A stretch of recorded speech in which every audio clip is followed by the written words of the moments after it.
1996 में हथियार डीलर दया और उसके भाई यति से भारत में 1996 क्रिकेट विश्व कप की सुरक्षा को होने वाले खतरों के संबंध में एक उच्च स्तरीय बैठक आयोजित की जाती है। पुलिस यति के गुर्गे को पकड़ती है और उससे पूछताछ करती है। उन्हें पता चलता है कि यति राजनेता सह तस्कर मुरुगा से मिलने जा रहा था। तस्करों के रूप में अंडरकवर होकर अधिकारी शिवम के नेतृत्व में पुलिस यति को खोजने के लिए रत्नागिरी की ओर जाती है। वे डीएसपी तुलसी के पास जाते हैं, जो उन्हें बताता है कि मुरुगा मर चुका है और उन्हें आंध्र प्रदेश तमिलनाडु सीमा पर रत्नागिरी पहाड़ों में लाल सागर के गांवों का दौरा करने के लिए कहते हैं। वे एक गांव के मुखिया भेरा से मिलते हैं और उसे सामान की तस्करी करने की धमकी देते हैं, लेकिन वह हिंसक रूप से अस्वीकार कर देता है। उन्हें सिंगप्पा मिलता है। जैसे ही शिवम अंगूठी निकालने के लिए गोता लगाता है, उसे समुद्र तल पर मानव कंकाल मिलते हैं, जिससे वह डर जाता है। सिंगप्पा कहानी सुनाना शुरू करता है, जो 12 साल पहले शुरू होती है। गांवों के निवासी कभी समुद्र की रक्षा करने वाले योद्धा थे, लेकिन भारत के स्वतंत्र होने के बाद वे प्रासंगिकता खो देते हैं, कुख्यात लाल सागर में तस्कर बन जाते हैं। देवरा एक गांव का सरदार है और भेरा के साथ व्यापारी जहाजों से मुरुगा के लिए तस्करी करने वाले समूह का हिस्सा है। उन्हें पता नहीं है कि लूट में अवैध हथियार हैं जिनका इस्तेमाल डकैती में किया जाता है, और ऐसी ही एक घटना उनके गांव के पास होती है। तस्करी अभियान के दौरान वे तट रक्षक द्वारा पकड़े जाते हैं और जहाज के कमांडर इरफान ने उन वस्तुओं का खुलासा किया जो वे तस्करी कर रहे थे और कैसे उन्हें योद्धाओं के वंशजों के बीच सम्मान की उम्मीद थी।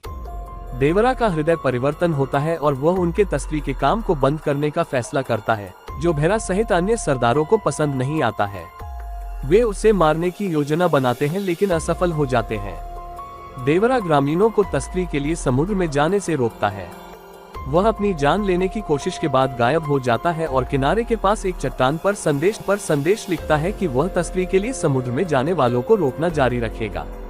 साल बीतते हैं और हर कोई अपनी आजीविका कमाने के लिए मछली पकड़ना अपनाता है, क्योंकि देवरा उन तस्करी को रोकता है, जबकि ग्रामीणों के लिए अदृश्य रहता है।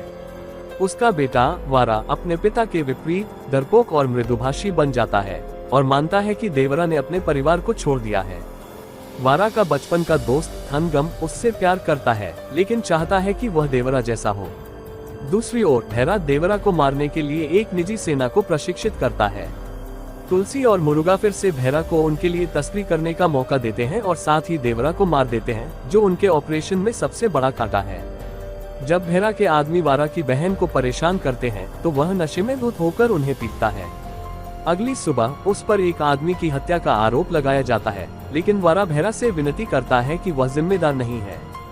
भेरा उसे अपने आदमियों के साथ तस्करी के ऑपरेशन में शामिल होकर इसे साबित करने के लिए कहता है। बाद में वह बताता है कि उसने वारा को अपने साथ मिलाने के लिए अपने ही घायल आदमी को मार डाला, ताकि वह समुद्र में देवरा को बाहर निकाल सके। इस बीच देवरा की पत्नी को तस्करी के बारे में पता चलता है और वह सिंगप्पा के पास जाती है और उसे वारा को रोकने के लिए कहती है। हालांकि सिंगप्पा बताता है कि देवरा बहुत पहले ही मर चुका है और तस्करों पर हमला करने वाला व्यक्ति वास्तव में वारा है। उसने 12 साल पहले चट्टान पर नोट लिखा था और डरपोक होने का नाटक किया, ताकि सभी को लगे कि देवरा अभी भी जीवित है।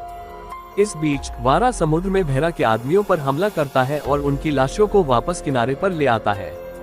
ग्रामीणों में और भी अधिक भय पैदा करने के लिए वारा सिंगप्पा और देवरा के वफादार सहयोगियों के सामने खुद को भी घायल कर लेता है, क्योंकि वह अपने पिता के खिलाफ गया था।